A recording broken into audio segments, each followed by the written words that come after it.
వినాలి, ఇది అది కదా, ఇది చూడాలి, ఇది వినాలి, ఇది తినాలి, ఇది చెయ్యాలి, ఇది వెళ్ళాలి, ఇవన్నీ ఏంటి? అవే కదా. ఇంకోటి ఉన్నదా?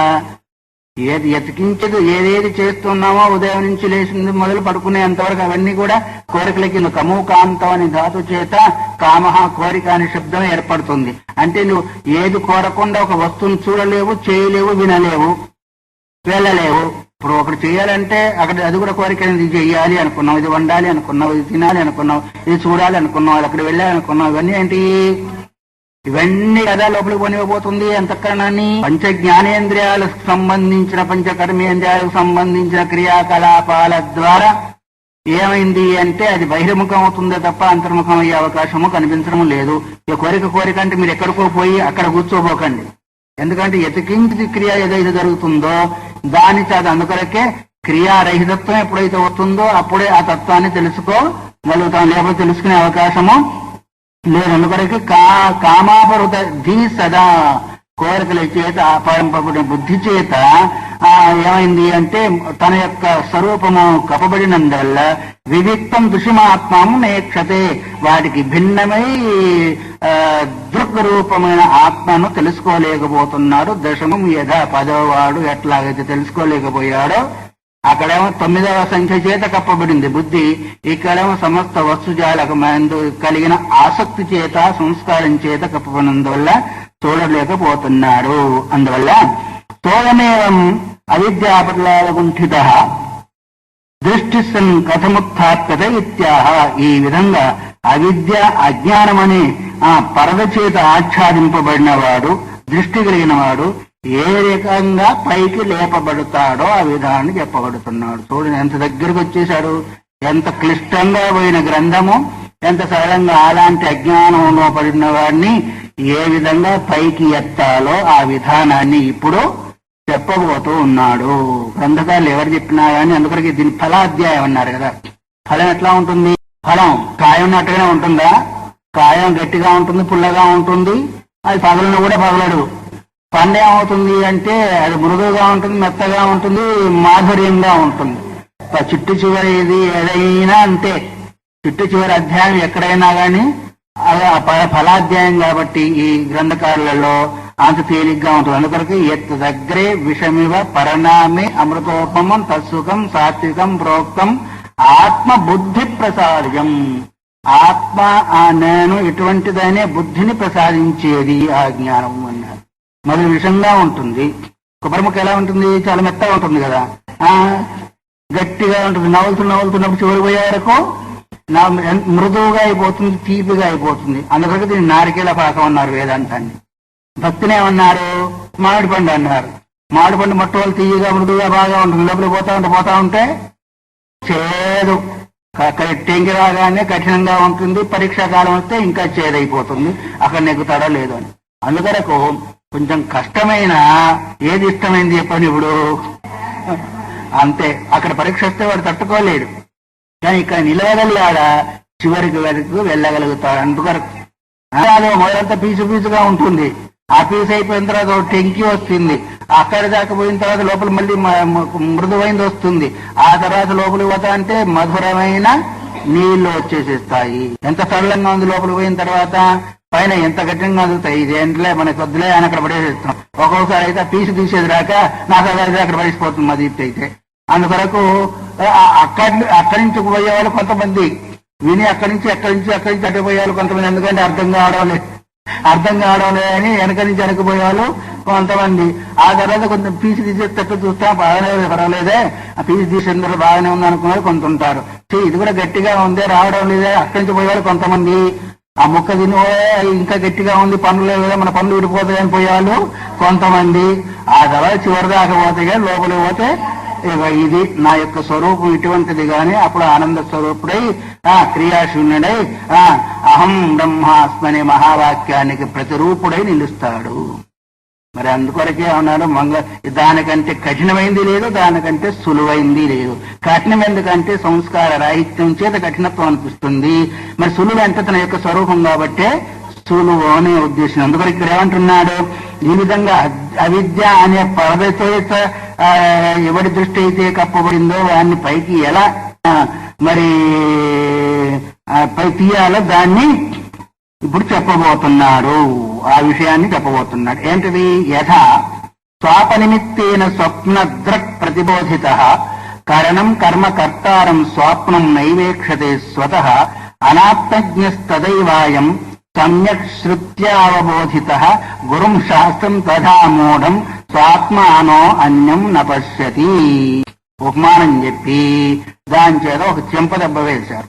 ఎట్లా అయితే స్వప్నం చూస్తున్నవాడు స్వప్నంలో ద్రష్టగా ఉన్నాడు, మరి అక్కడ నిమిత్తే స్వప్నదృక్ ప్రబోధిత, అక్కడి నుంచి నిద్ర మేలుకున్నవాడు స్వప్నంలో ఏదైతే చూశాడో, ఏం చూశాడు? కరణం అంటే సాధనలు, కర్మ పని, కర్త అంటే చేసేవాడు. త్రిపుటి, ఈ త్రిపుటిని చూశాడు. ఎక్కడ చూశాడు? స్వప్నంలో చూశాడు.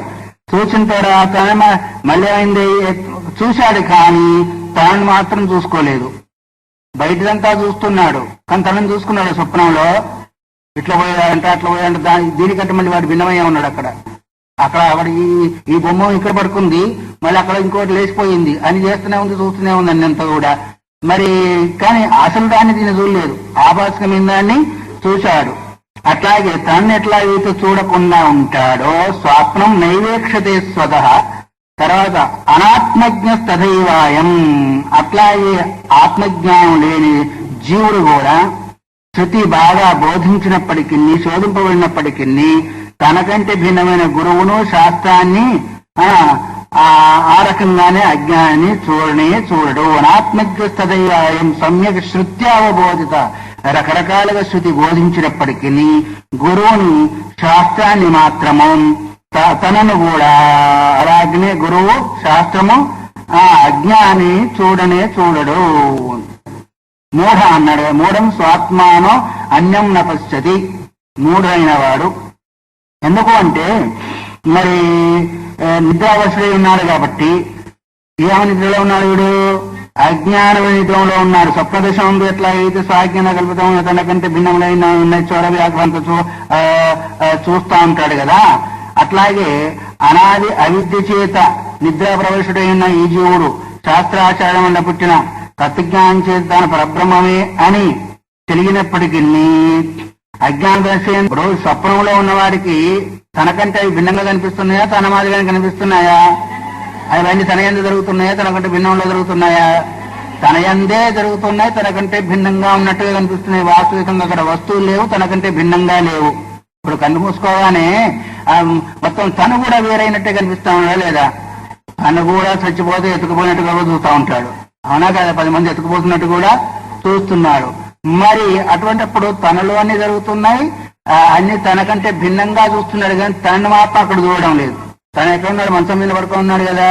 అట్లాగే శాస్త్ర ఆచార్యులు బోధించినప్పటికీ అజ్ఞానం చేత బద్ధుడైన వాడు అతీత బ్రహ్మైనప్పటికీ మరి అవిద్యా కల్పితమైన వాటిని చూస్తున్నాడు కానీ తన్ను తాను చూడడం లేదు. అందువల్ల అజ్ఞాన కల్పితమైన మరి వాటిని ఎట్లా అయితే మేలుకున్న తర్వాత ఇదంతా కూడా ఒట్టిదే అనుకుంటున్నాడో, అట్లాగే శాస్త్ర గురుపదేశం ద్వారా మేలుకొనబడిన వాడు కూడా ఇంతవరకు నేను ఏమేమో అనుకున్నాను, నా యొక్క స్వరూపం ఇట్టిది కదా అనుకుంటాడు. అందుకొరకే మూఢం స్వాత్మనో అన్యం నపశ్యతి.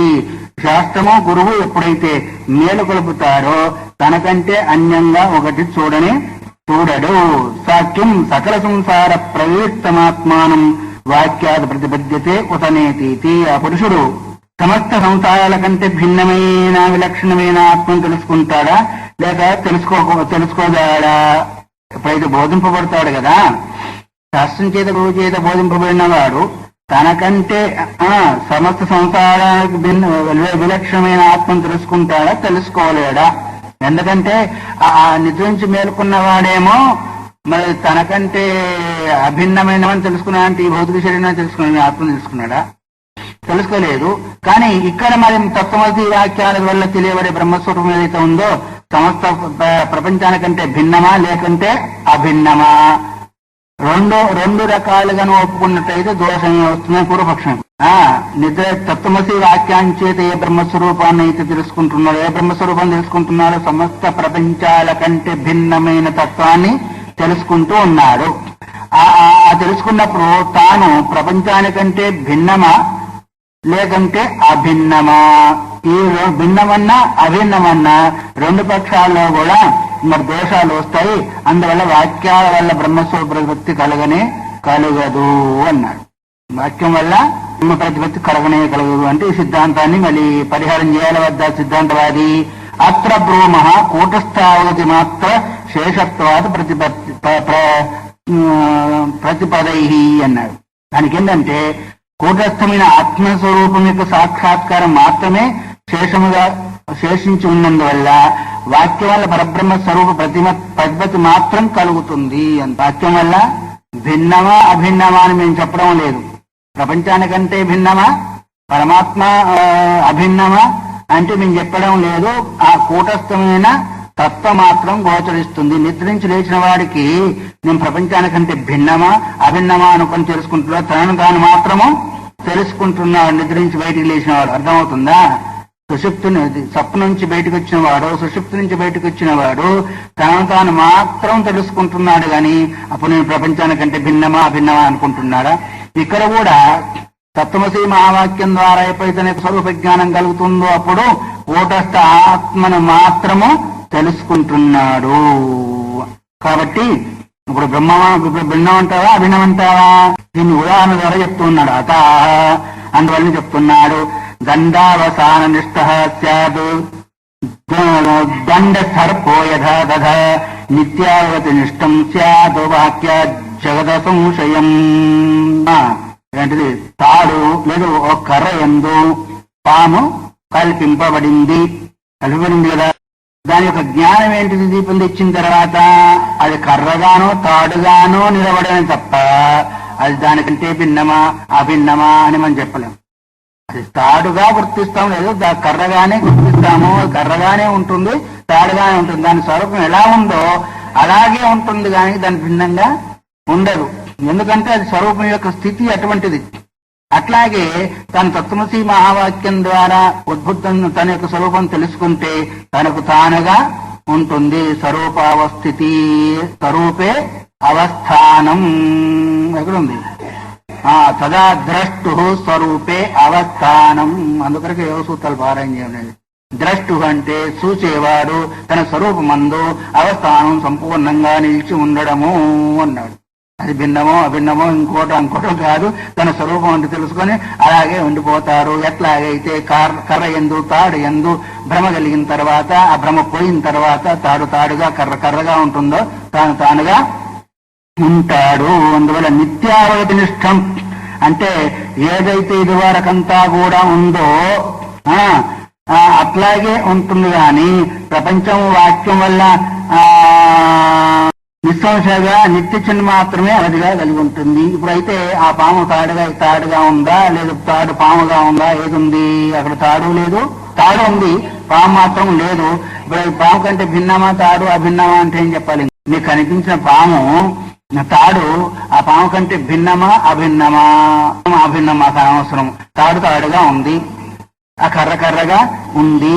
నిత్యాగవతి నిష్టం స్యాద్ వాక్య జగద అసంశయం.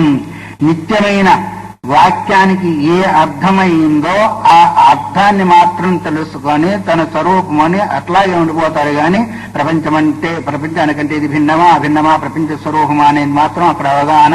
అసలు ప్రపంచం అనేది లేదు, తానుగానే ఉన్నాడు, తన స్వరూపం ఇట్లని తెలుసుకొని ఉన్నాడు. కాబట్టి అక్కడ నిత్య చిన్మాత్రమైన పరమాత్మ మాత్రమే ప్రకాశిస్తుంది కానీ ఇంకోటి ప్రకాశించే అవకాశము లేదు. అక్కడ విషయాలు ప్రపంచం కూడా ఉండదు. ఎట్లా ఇది పాము అనే భ్రమ పోయిన తర్వాత తాడే ఎట్లా ఇది ప్రకాశిస్తుంటుందో, తాడు మాత్రంగా ఎట్లాగా ప్రకాశిస్తుంటుందో అట్లాగే ఇక్కడ కూడా తనకు తానుగా ప్రకాశిస్తాడు. భిన్నమో అభిన్నమో అనేది నాకు అక్కడ ఏం లేదు. కొత్త అట్లెందుకు చెప్తావు నువ్వు అని ఒకవేళ అడుగుతుంటావేమో. యస్మాత్ ఎందుకంటావా? పశ్యన్నిది యదాహ ఉచ్చై ప్రత్యక్తమజమవ్యయం అపూర్వానపరం అపరానంతం ఉపవక్ష్యతే. పశ్యన్నితి యద్వైతన్న పశ్యతి పశ్యన్నైతన్న పశ్యతి నైదృష్టే దృష్టే విప్రలోపో విద్యతే వినాశిత్వాత్ నద్వితీయస్తి తతో అన్వద్విభక్తం తత్ యత్ పశ్యేతు అని శృతి అంటుంది. యద్వైతన్న పశ్యతి పశ్చన్నైవన పశ్యతి అని ఆ శృతిని తీసుకొని మొదటి పదం మాత్రం తీసుకున్నాడు. ఎన్న పశ్చన్నితి యదాహ ఉచ్చై ప్రత్యక్తమజమవ్యయం. ఆ శృతి ఉచ్చస్వరతో చెప్తుంది. ఏమని చెప్తుంది? ప్రత్యేక అనే శృతి ప్రత్యేక రూపమై జన్మరహితమై ప్రత్యక్తం అజం అవ్యయం. అజం అంటే పుట్టుకలేంది, అవ్యయం అంటే తరుగులేంది, అంటే చావు పుట్టుకలు లేని స్థితిని గురించి అపూర్వం ఆపరం, దానికంటే ముందు లేదు, దానికంటే తర్వాత ఉండేది కూడా లేదు. పూర్వాపర పరిచ్ఛిన్న రూపమే అంటే దేనికి పరిచ్ఛమైంది కాదు, అవ్యయమైంది, వినాశరహితమైంది, పుట్టుక లేనిది అని శృతి స్వయంగా చెప్తుంది. ఆ తర్వాత అంతేకాకుండా అనంతం అని కూడా చెప్పింది. తదుపవక్షతే త్వం శబ్దం చేత అది చెప్పబడుతుంది. త్వం శబ్దానికి ఏం చెప్పబడిందంటే నిత్యమై, సత్యమే, ఆనందమే, దుఃఖరహితమే, అవయరహితమై, ఉత్పత్తి వినాశరహితమై, షడ్భావ వికారరహితమై ఉండే తత్వము, అది త్వం శబ్దార్థము అదే నీవు అనే శబ్దాన్ని గుర్తు చేస్తుంది శృతి. అందువల్ల తన స్వరూపావన అవగాహన మాత్రమే ఉంటుంది కానీ దానికంటే భిన్నమా అభిన్నమా అనే అవకాశం ఇక్కడ లేదు, రాదు. ఆత్మాత్రావశిష్టమే ఉంటుంది కానీ ఇంకా అక్కడ తత్వజ్ఞానము ఆత్మమాత్రావలంబన మాత్రం. అవలంబనం అంటే ఏంటిది? ఆధారం, గ్రహించడము.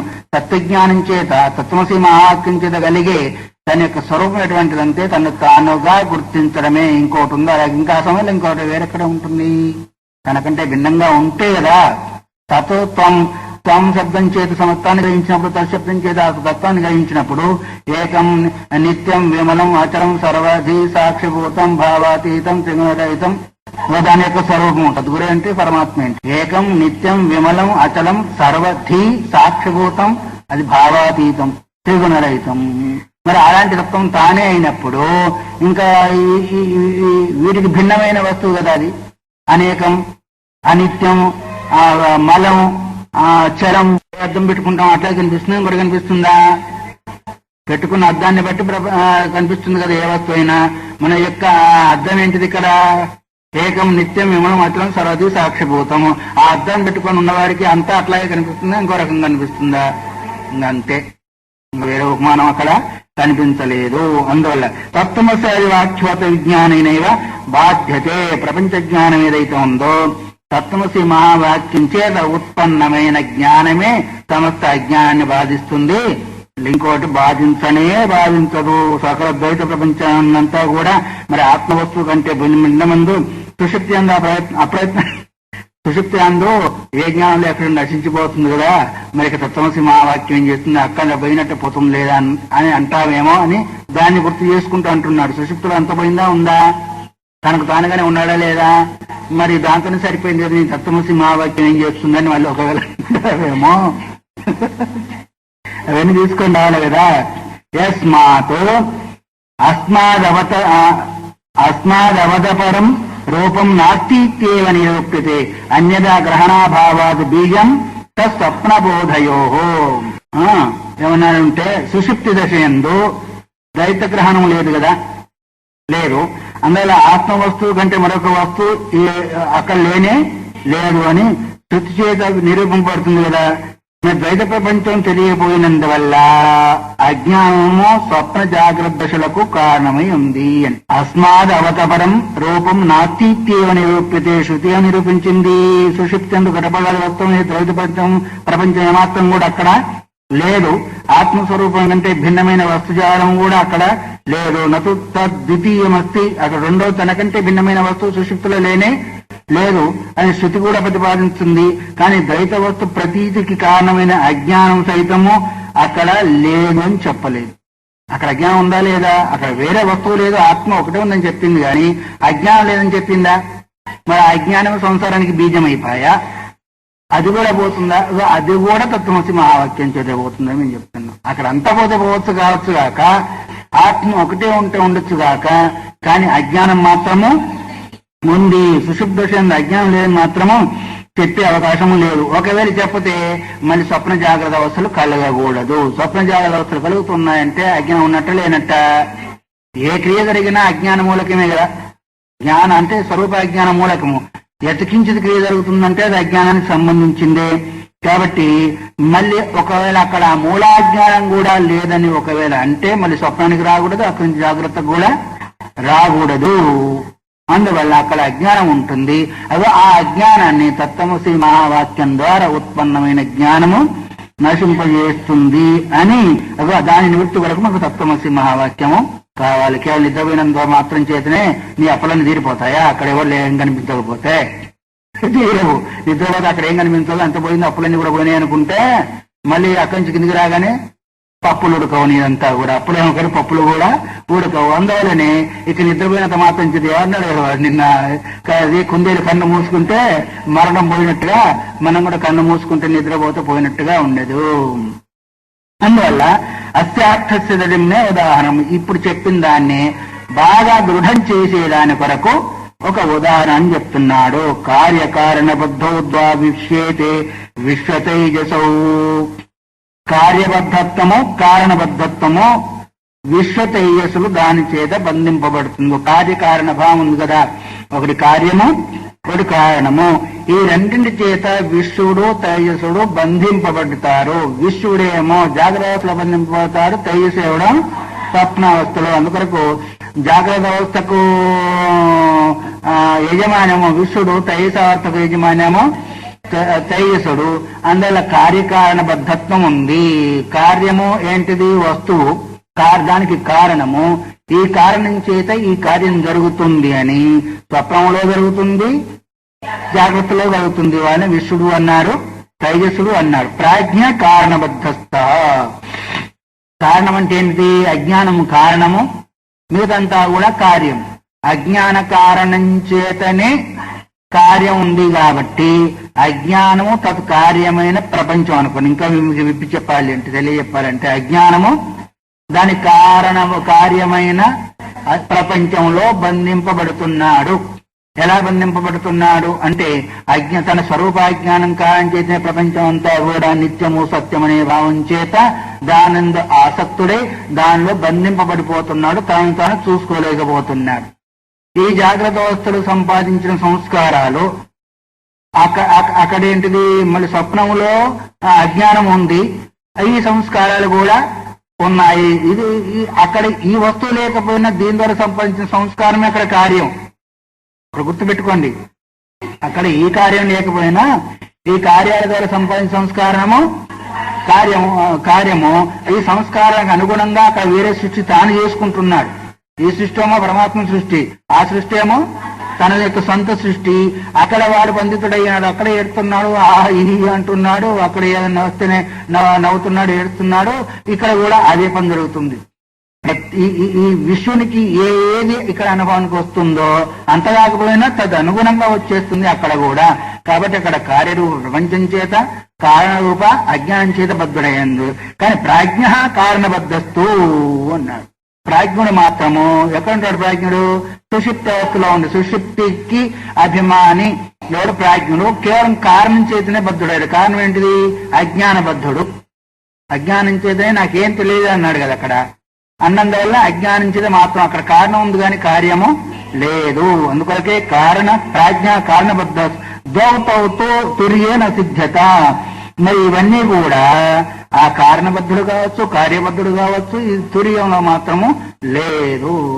చతుర్థం మన్యంతే ఆత్మ సవిజ్ఞేయ. దాన్ని 4వ రోజు అంటారు. అదే ఆత్మ, దాన్ని తెలుసుకోవాలి. ఎక్కడుంది? పాండిత్యంలో ఉంది 4వ. చతుర్థం మన్యంతే స ఆత్మ. అక్కడ కార్యబద్ధులు లేరు, కారణబద్ధులు లేరు, అది లేదు ఇది లేదు, తాను మాత్రమే ఉన్నాడు. ఏషు సర్వేశ్వర, ఏషు సర్వజ్ఞ, ఏషు అంతర్యామి ఆత్మ. అతనే సర్వజ్ఞుడు వగైర వగరంతా. కాబట్టి విశ్వడు, తేజస్సుడు, మరి ప్రాజ్ఞుడు ఈ విధంగా కార్యకారణబద్ధులై ఉన్నాడు. తుర్యుని మాత్రం ఈ రెండు లేవు. అందువల్ల సుషుప్తి చేసేందు జీవుడు ఆవరణాజ్ఞానం చేతనే ఆవరింపబడి ఉన్నాడు. కానీ సుషుప్తి చేసేందు ఆత్మస్వరూప యథార్థ జ్ఞానము ప్రకాశించిందా? పదార్థాలు మాత్రం లేవు, కానీ ఆత్మ యొక్క యథార్థ స్వరూపం ప్రకాశించిందా? పదార్థాలు లేవు. అజ్ఞానం ఉందా లేదా? అజ్ఞానం చేత ఆవరింపబడింది. నీ ప్రపంచానికి సంబంధించిన అజ్ఞానం లేకపోవచ్చు, కానీ పరమాత్మ తెలియబడిన కారణ రూపమైన అజ్ఞానం ఉందా లేదా? నిద్రపోతూనే అంతా అయిపోతుంది కదా ఎట్లన్నా ఇప్పుడు కార్యానికి సంబంధించిన స్థూల అజ్ఞానం పోతే పోవచ్చు కాక అక్కడ లేకపోవచ్చు. కానీ మూల అజ్ఞానము ఆత్మ స్వరూపాన్ని తెలియపరచకుండా ఉంది. ఆత్మస్వరూపం యథార్థంగా ప్రకాశింపలేదు. కానీ ఆత్మ ఉంది అని మాత్రం తెలుసుకున్నావు. నానా ప్రపంచం ప్రకాశించలేదు అక్కడ. సూర్యుడు అంటే అర్థమేమి? తత్వమసి మహావాక్యోత్తమైన జ్ఞానం చేతి తెలియబడేది వస్తువు ఏదైతే ఉందో అది తుర్య స్వరూపము. అదే యథార్థ జ్ఞానము. దాన్ని ఎప్పుడైతే తెలుసుకుంటావో ఆ మూలాజ్ఞానం కూడా పోతుంది. స్థూలాజ్ఞానం లేదక్కడ. స్థూలాజ్ఞానం లేదు కాబట్టి స్వప్నావస్థలో జాగ్రత్త అవస్థలో ఏ కార్యకారణబద్ధత్వం ఉందో అక్కడ లేదు. కేవల కారణబద్ధత్వం ఉంది. అయితే అది కూడా ఆత్మను ప్రకాశింపజేయకుండా ఉండే స్థితి కలిగింది కాబట్టి తత్వమసి మహావాక్యోర్థమైన జ్ఞానము అందువరకు కావాలి. ఇప్పుడు అన్యదా గృహ్ణత స్వప్నో నిద్ర తత్వం అజానత విపర్యాసే తయోక్షేణి తోరీయం పదమస్నుతే. స్వప్నం ఏంటిది? అన్యదాగ్రహణం. ఏంటిది? అన్యదాగ్రహణం. సుషుప్తి అగ్రహణం కదా. అగ్రహణం అంటే ఏం గ్రహించకపోవడం. స్వప్నంలో ఉన్నది ఒకటైతే ఇంకోటి గ్రహిస్తూ ఉన్నాం. స్వప్నంలో ఏం చేస్తున్నాం అంటే ఉన్నది ఒకటైతే ఇంకోటి గ్రహిస్తున్నాం. అన్యదా గృహ్ణత స్వప్న నిద్ర తత్వం అజానత. అన్యద వేరే గ్రహించినందువల్ల స్వప్నం అయిపోయింది. ఆ తర్వాత తత్వాన్ని యథార్థ స్వరూపాన్ని తెలుసుకోవడం అది నిద్ర అయిపోయింది. విపర్యాసే తయోక్షీణే ఈ రెండేది కూడా నశించిపోతుండగా ఏంటి అంటే మరి తుర్య స్వరూపం పొందుతూ ఉన్నాడు. తుర్య స్వరూపము పొందుతున్నాడు. సరే, దీన్ని ఇంకొక రకంగా మీకు అర్థం అయ్యేది చెప్పాలి అంటే అగ్రహణము అన్యదాగ్రహణం. అగ్రహణము అగ్రహణం అంటే ఏమాత్రం కూడా గ్రహింప ఉండకపోవడము. అయితే ఇప్పుడు మనం జాగ్రత్త అవస్థలో ఉన్నాము, బయట ఎక్కడో దూరంగా జరుగుతుంది, మనకు గ్రహిస్తూ ఉన్నామా? అది కూడా అగ్రహణం అయింది కదా. దానికి ప్రమాణం ఏంటిది? వస్తువు యొక్క ప్రమాణానికి వ్యవధానం లేకుండా ఉండాలి, దూరం లేకుండా ఉండాలి, దగ్గర లేకుండా ఉండాలి, వస్తువు యొక్క స్వరూపము అక్కడ నిలిచి ఉండాలి. అప్పుడు ప్రత్యక్ష ప్రమాణం గోచరం అవుతుంది. ఇది మొదలు చెప్పుకున్నాం మనం. కాబట్టి దానికి సంబంధం లేదు. కానీ అక్కడ అగ్రహణం అంటే కేవలం ఇంద్రియాలు కూడా పని చేయలేని స్థితి అక్కడ అగ్రహణం. గ్రహణం ఇంద్రియాల చేత కదా కలిగేది. అన్నప్పటికంటే అతి దూరాతు అతి సామ్యాతు ఎంత మనం చెప్పుకున్నాము, వ్యవధానాతు వగేరా వగేరా అంత. కాబట్టి రెండోది అక్కడ అగ్రహణం. అన్యదగ్రహం ఏంటి? స్వప్నంలో ఉన్నది ఒకటైతే తాను ఒక్కడే ఉన్నాడు, మిగతా అంతా గ్రహింపబడుతుంది. జాగ్రత్త అవస్థలో కూడా అన్యదగ్రహం. జాగ్రత్త వ్యవస్థ అన్యదగ్రహం ఉన్నది ఒకటైతే ఇంకో రకంగా గ్రహిస్తున్నాము. దీని ఏమంటున్నాము? బల్ల అంటున్నాం. ఉన్నది కర్ర అయితే బల్లగా గ్రహిస్తున్నామా లేదా? అన్యదగ్రహణం అయిందా? ఉన్నది ఉన్నట్టు గ్రహించామా? సమస్త ప్రపంచాన్నంతా కూడా అట్లా గ్రహిస్తున్నాం మనం. ప్రపంచాన్నంతా కూడా ఒక రకంగా చెప్పాలంటే అది సామాన్య స్వప్నం, ఇది దీర్ఘ స్వప్నం అయిందా లేదా? అందుకనికి ఇప్పుడు జాగ్రత్తను ఎత్తుకోలేదు. ఇక్కడ జాగ్రత్తను కూడా స్వప్నంతోనే జాగ్ర స్వప్నములు సమములు అన్నాడు ప్రహ్లాదు. జాగ్ర స్వప్నములు సమములు, జాగ్ర స్వప్నములు సమములు అన్నాడు. ఎలాగైతే స్వప్నమో అలాగే జాగ్రత్త, ఎలాగైతే జాగ్రత్త అలాగే స్వప్నము. ఎందుకన్నారు? అక్కడ కూడా అన్యదాగ్రహణం, ఇక్కడ కూడా అన్యదాగ్రహణం. స్వప్నంలో అన్యదాగ్రహణమే, జాగ్రత్తలో కూడా అన్యదాగ్రహణమే. కాబట్టి అది నిద్రపోయిన తర్వాత పోతుంది, ఇది కూడా నిద్రపోయిన తర్వాత పోతుంది. నిద్ర నుంచి బయటకు వస్తే ఇది పోతుంది, నిద్రలోకి పోతే ఇది పోతుంది, లేదా అజ్ఞానం నిద్ర నుంచి పోతే ఇది కూడా పోతుంది. రెండు ఉన్నాయి.